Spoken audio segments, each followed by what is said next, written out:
Hello everyone, today I will show you how to replace the battery.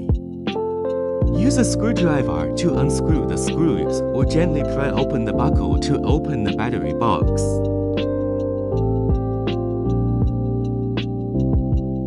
Place the new battery in the battery compartment.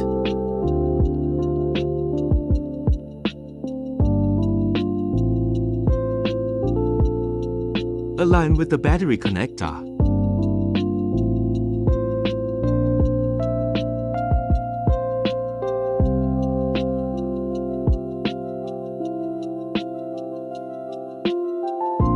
Put the battery into the card slot.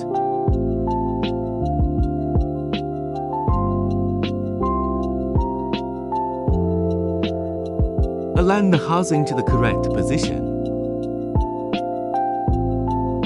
Power on test to check if the battery is working properly.